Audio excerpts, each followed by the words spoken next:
It is currently 10:44 a.m. Wednesday, March 29th, 2023. Okay. Did you know that the first person to be formally diagnosed with autism in the United States, Donald Triplett, is only 89 years old? That's right. It was only 90-some years ago that autism diagnoses started to be more widely understood. I'm sure you've heard older people say something along the lines of, well, back in my day, autism wasn't even a thing. In actuality, it was just heavily underdiagnosed and not very well understood.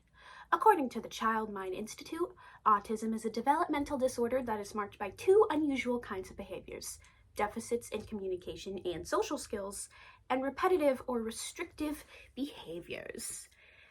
In fact, many believe that the ratio in autism for girls to boys is as many as 5-1. In actuality, that ratio may be much smaller or non-existent. Teenage girls and young girls are often overlooked and underdiagnosed or misdiagnosed due to differences in how autism presents in boys versus girls. Girls being better at masking or blending in with neurotypical behaviors and societal norms, and gender biases in medicine and society, all of which can lead to delayed or misdiagnosis and hinder access to proper support and interventions. The first reason I would like to begin with is the difference in how autism presents in boys versus girls.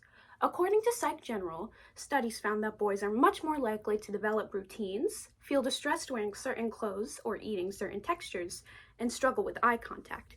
Meanwhile, girls tend to be quieter, while boys tend to be louder and therefore labeled more as problem children, therefore prompting testing for ASD. If you have noticed in many special education classes, especially in younger grades in elementary school, they tend to be mostly boys. That is because girls don't get diagnosed until much, much later on average than boys, due to how they present autism symptoms differently than they do. Piggybacking off of my last statement, according to the Autism Awareness Center, autistic masking, camouflaging, or compensating is conscious or unconscious suppression of natural autistic behaviors and traits. It has been proven that girls are better at mimicking normal social behaviors and blending in with their neurotypical peers better than boys are. Many girls are often diagnosed with ADHD due to the hyperactivity component, but lack of social skill issues that boys tend to have.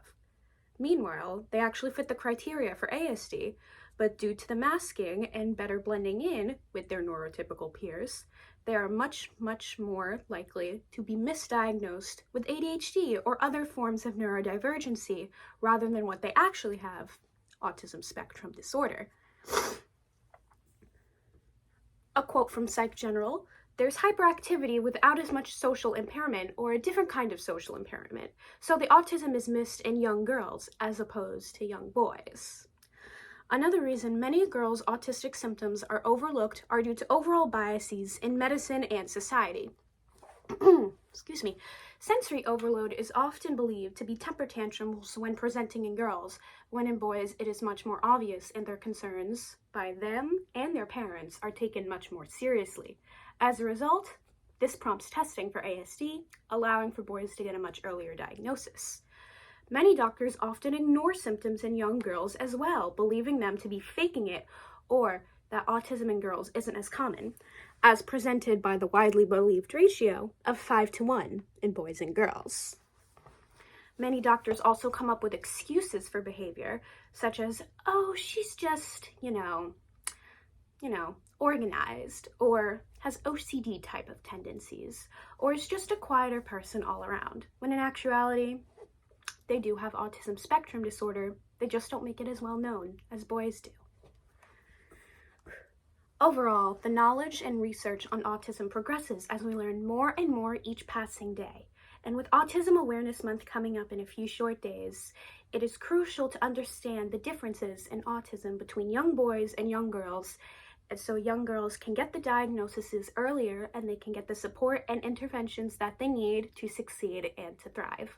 Hopefully, with this information, you learned a little bit more about why girls do not seem to have autism as commonly as boys, and why this may not necessarily be true overall due to differences in how autism presents girls being better at blending in or camouflaging with neurotypical peers, and overall biases in society and medicine.